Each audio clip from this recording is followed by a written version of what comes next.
revolutionary to you all. This is Public Myanmar News, amplifying the voice of the people, bringing you the news broadcast for May 28. I'm a Kosar. The illegal military right has launched a tactical operation to demolish over 36 buildings linked to cyberscan networks in the Kokko new town, north of the Myanmar state, starting on the morning of May 25. However, local sources and border observers expose these moves as a desperate tactical stand orchestrated to mislead the FBI and the shield electives billions for rising international pressure, while the core cyber threat operations remained fully functional on the ground. According to regional ground sources, Judah authorities are deploying heavy machine to demolish four-story buildings at a calculated rate of 2 per day. These structures were previously sealed off by the Judah Alliance, Border Care Force (BGF), and allocations of cyber threats, illegal gambling, and human tracking. A look at so familiar with the matter reveals the reality behind the curtains. The buildings being demolished are abandoned structures previously used by scan operators.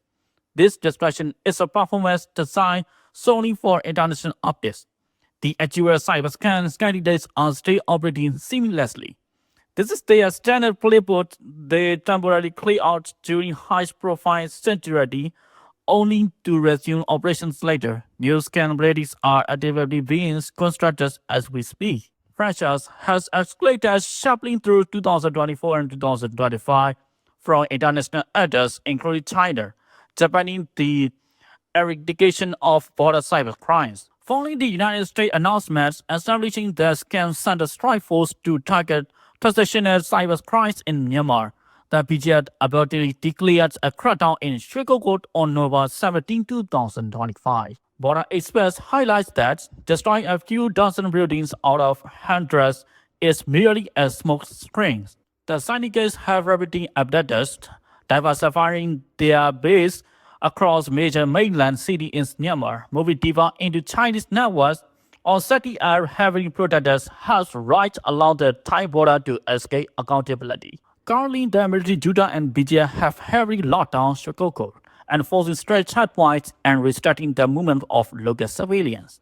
Local suspect these several restrictions are intended to prevent information leaks regarding the regulation, routes of these cyberscan cartels, and their new operation cells.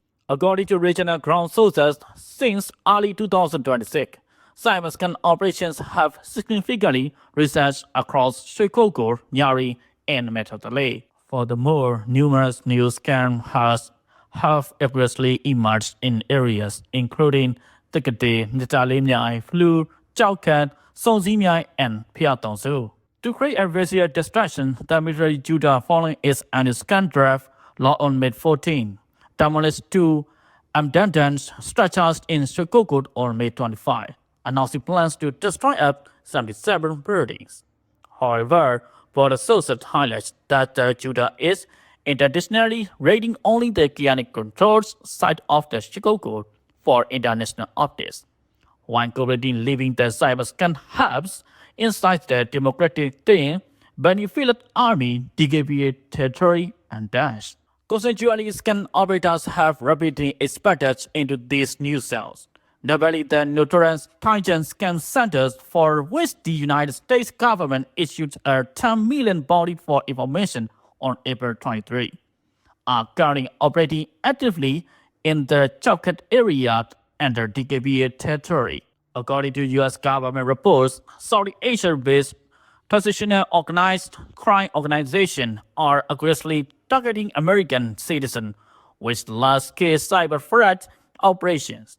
In 2025 alone, American citizens lost over $7.2 billion to these devastating scams. Currently, the military Judah and BGF Kiani forces have tightly locked down Kokko and forces strict checkpoints to prevent information leaks regarding the regulation routes of these cyberscan cartels into their newly established zones.